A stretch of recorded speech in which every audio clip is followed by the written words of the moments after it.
Welcome to the M Empire podcast. I decided to change up the set a little bit today. We're still in the studio. It's just you're looking at a different angle of the room. There's two parts of this room. Over there is the podcast, and that's where the black wall is and the couches and stuff.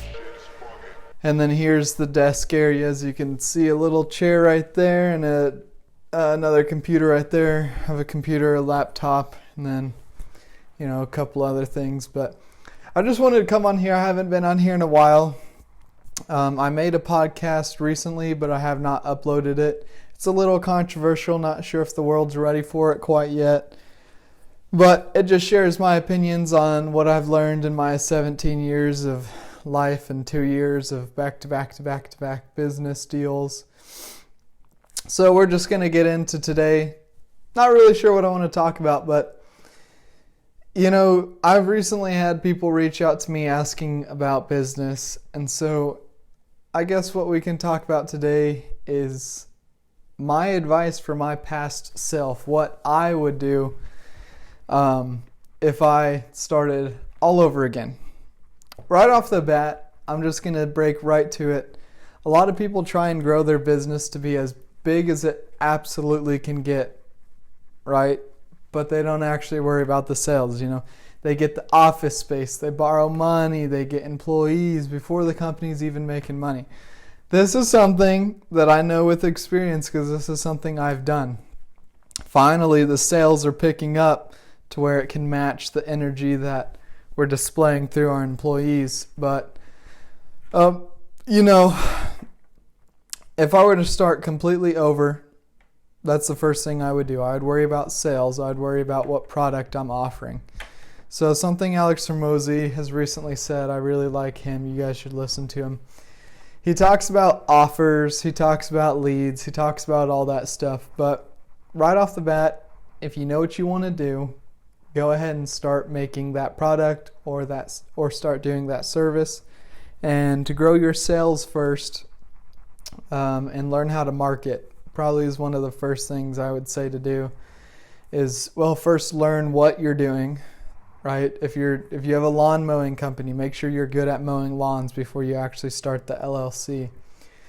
But after practicing whatever you're doing for a couple months, maybe you're making a product. After you finalize that, you think it looks good, all your family members thinks it looks good. The next step is going to be marketing. It's really hard to have a business without money involved. So you may have to do things on the side to make money to fund your business. A lot of people think right off the bat the business will be paying you. But if you really want the business to survive, you have to put like 80% of everything the business makes right back into the business. And you hear that a lot, but that's something you actually have to do and actually think about what that means, right? So the first year or two, your business probably will not be making a profit. So just for that, make sure if you're a teenager, I'd say take the risk, just go for it. Because at the end of the day, you're still going to be eating dinner with your family and you're still going to be sleeping in your bed that's been provided by your parents or aunt or whoever you're living with. So that's a really good time to take a big risk like that is whenever you're a teenager, because that's going to give you that head start into real life. But if you're already an adult, I would say stick to your day-to-day job. But then whenever you get home from that job, be disciplined enough, have big ambitions, big goals with that, and then be patient with your product. Eventually your business will be making more money than your current job because businesses almost all the time do not have a cap. And if they do have a cap, it's really high up there. A small cap in business is like $250,000. And that's still making a lot more than probably what you're making at your day-to-day job. So that's the first thing I would have done is I worried about growing the business to an extreme. I wanted to hire as many people as I could. I wanted to create as many businesses as I could right off the bat because I had big ambitions, but I didn't have the patience and I didn't have the discipline to do it myself. So I was trying to hire employees. Well, that's a big mistake, okay? Eventually, like I said, now I have enough business to where I need the employees I do have. But I definitely started off with more employees than I needed, and it was actually me babysitting employees while, the business is the thing that needs babysitting. So again, get good at your product or service that you're going to be making or selling, and then learn how to market. Marketing is everywhere. Marketing is a difficult part, but an easy part once you get good at it. There's always flyers. There's always things like that you can get. You can go outside. You can do those.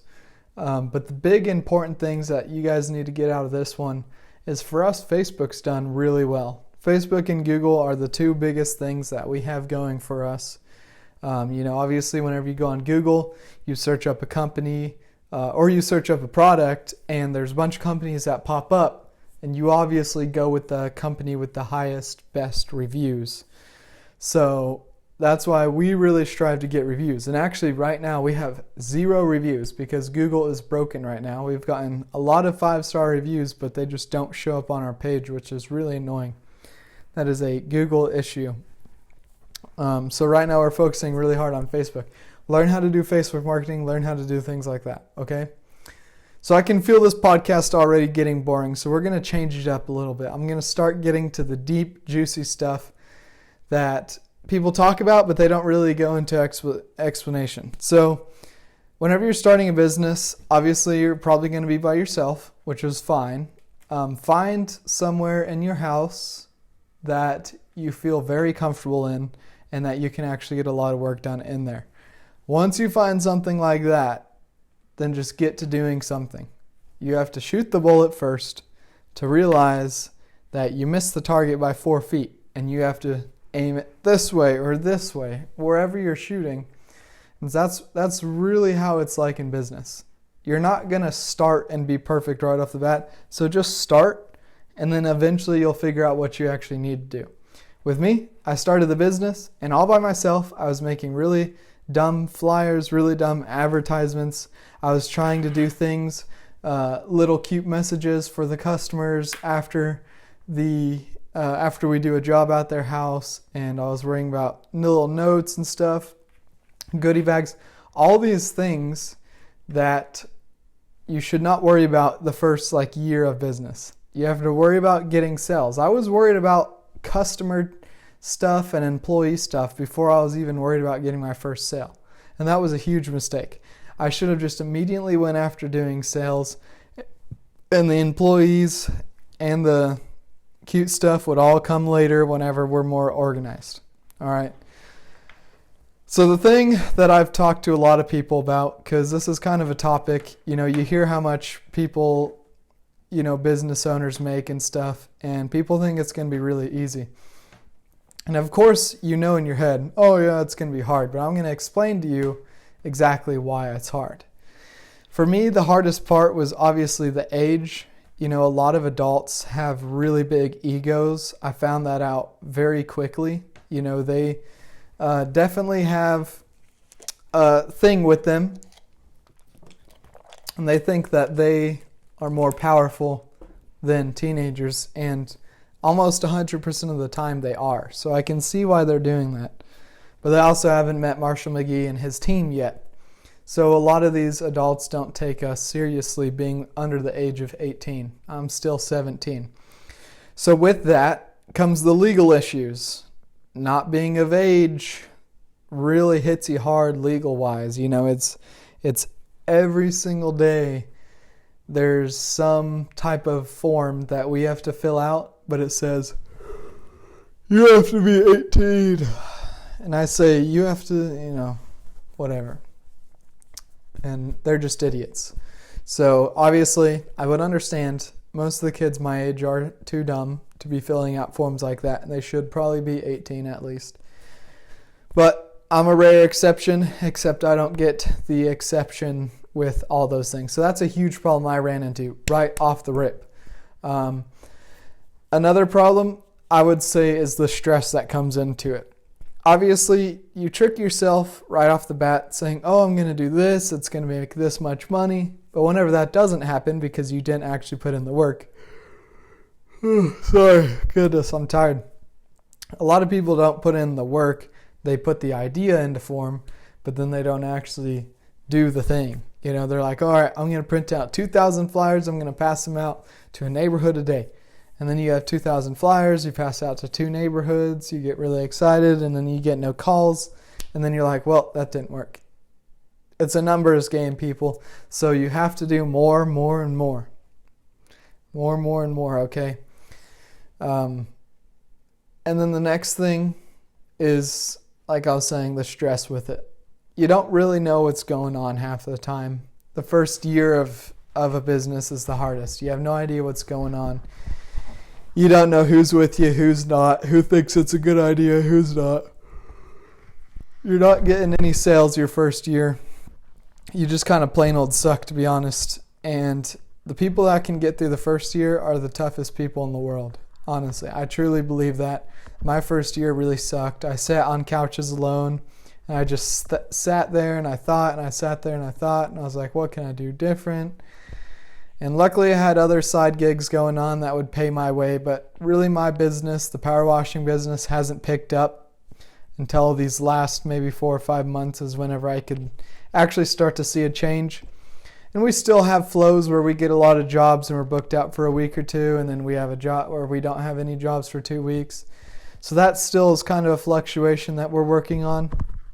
But last year I think we only had 4 to 6 jobs, like of actual clients, and this year we're probably in the 20s, if not 30s.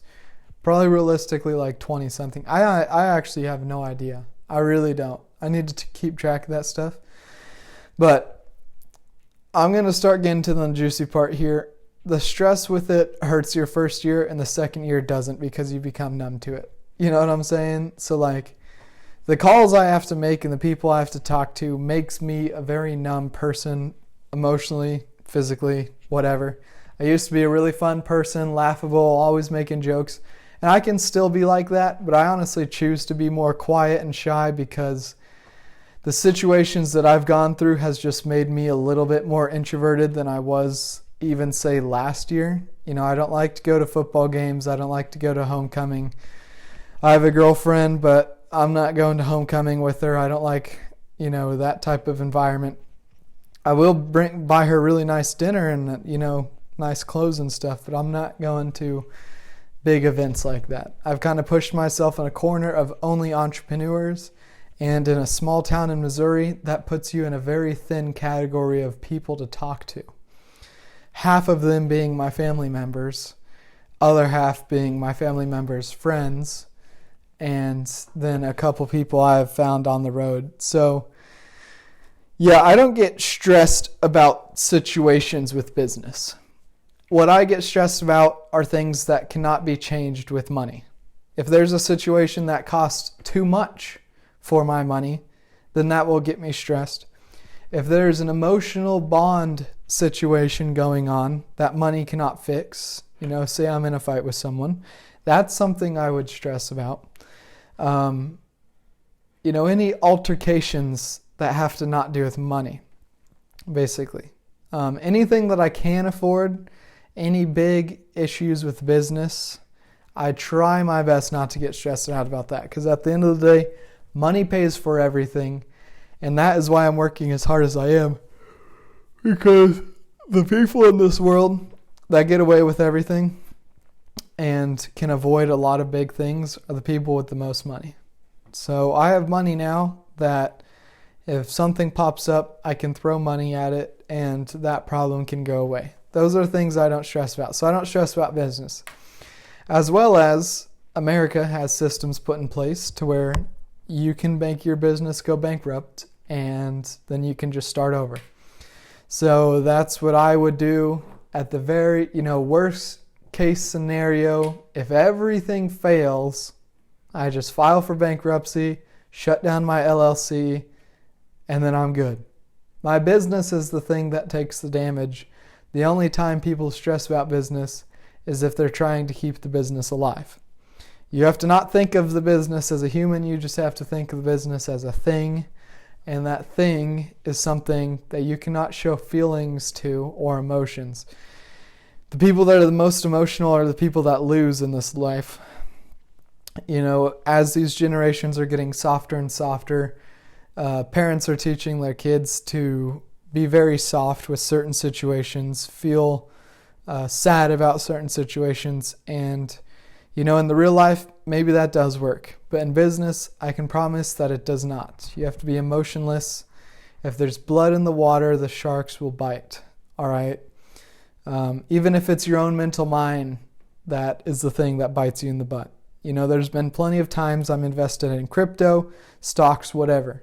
And I'm not an emotional person, right? I see that my crypto's going up. I'm like, all right, let me pull out my initial investment. Other people, they'll get a little greedy with it. They're like, ooh, let's keep our initial investment in there and watch it grow and get even bigger and bigger and let it compound. I'm like, all right, well, I've hit my double. Let me pull out my initial investment, and then boom. So that is one great example of how, being emotional will hurt you. It'll really hurt you. I've saved thousands of dollars having no emotion with business. In business, the RV, I really liked the RV. Sold the RV. I really liked the Corvette, sold the Corvette. There are some people that I really liked and I wish I could work with them longer, but I fire them. And so there are situations in business that if you're emotional, it will hurt you. So you have to find a really good balance. And with that, I would say that is the best advice I would give myself, is not to worry about it. If you're under the age of 25, you're fine anyways, because most 24-year-olds are still in college anyways. They're still $100,000 in debt, and they still will only pay off their student loans until they're in their 40s, and that's if they get a really good job. Most of the time, they don't pay off their student loans for a very long time. So if you're below the age of 25, you still have so much time to fail. And that is another big thing. You always hear entrepreneurs say, whenever you start, you're going to fail. That is something that is true, and don't let that fly over your head. Don't let that be something that a lot of people tell you. Actually think about what that means. You will sit down in your office and have a big job lined up for the day, and then get a phone call from your employee saying they just canceled on us, they don't want to do it anymore. And then boom, you lost $200, $300, $400. And that is one of those things that it's going to happen. And I'm not trying to manifest that for you. I'm just letting you know that the real life, it's not perfect. There's cracks in the sidewalks. There's crooked trees. The grass looks hideous. The world is not perfect. And you are not going to be perfect either. So just acknowledge that it is actually totally okay to not be good at what you're doing. Maybe you've been DJing for a year and you still suck at it. Don't let people say, oh, well, maybe you should try something else. No. Keep trying, because you're going to suck at whatever you're going to be starting if it's your first time doing or selling that product. All right, and do not be afraid to fail, and actually think about what that means. A lot of people hear entrepreneurs say that, and they're like, yeah, it's fine, I know I'm going to fail. But then they fail, and they're like, well, that's not meant for me. Well, dude, you don't even listen to what they're saying. So whenever us entrepreneurs say that you are going to fail, just know there's going to be a day that is worse than your next day. It's going to happen. I've made thousands of dollars in 1 week. I've made $0 in 2 months. In the same year. Okay? So those are times that will happen no matter what. And it's only until year 2 or 3 that you actually start to understand what's going on. And after year 4, if you still have oh my gosh. My freaking camera stopped recording. I'm going to actually keep talking, all right? Who freaking cares about the gosh dang video, okay? Listen, if you're on year 4 and you still don't know what's going on, take it out behind the barn. Okay, shoot whatever business you got in the foot. All right, kill the business. It's trash anyways. If you are on year 4 and you're not making over $100,000 in business, just quit while you're ahead. Start something new And then that thing will blow up, and I promise you that. But around year 2, you're going to be feeling very comfortable. You're going to be able to talk to very intelligent people, and you're going to be able to know exactly what to say for any situation and question that they ask you. And that's why now, year 2, I'm on business. Whenever kids talk to me and ask me about businesses that they want to start, I'm able to tell them from my experience exactly what I think about that situation. So just know that, take notes on this. Whenever you first start, you're not going to be good at your thing. You're not going to make much money your first 6 months. But after the next 6 months, towards the end of year 1 is whenever you'll start to make your first big money. Well, medium money, I'd say, not big money. And then year 2 is whenever you start to put things in place and people in order to actually understand how your business should operate at a professional level. All right. So with that being said, I am only 17, but I've built a business that I would value at about $50,000 right now. And I know that's not the best in the world, and I am trying every single day to make it a little bit better. But I can promise you in the next 11 months, my business will be earning 6 figures a year, and will be valued way more than that. I already have people put in place that will be running the business while I am on my church mission. And whenever I get back, I will start something fresh, and that person will continue to run the operation of Do It Boys under the Empire operation. So with that being said, hopefully there was a couple gold nuggets in there. I know this podcast is a little bit more boring. I've been super tired the last couple of weeks because I wake up early and go to bed late, and I eat crappy food, which are things I need to change. But just know that I'm on my year 2, and so I'm not even close to where I want to be, but I did know that I wanted to start a podcast, and eventually I would grow my business knowledge. And so take what I have said with a grain of salt, but if you think that it's valuable information, actually apply it. And I'm going to leave you guys with just these couple last things. Just remember that you will suck, and it will be lonely. But you have to have the alpha mindset, and you have to just keep going every single day.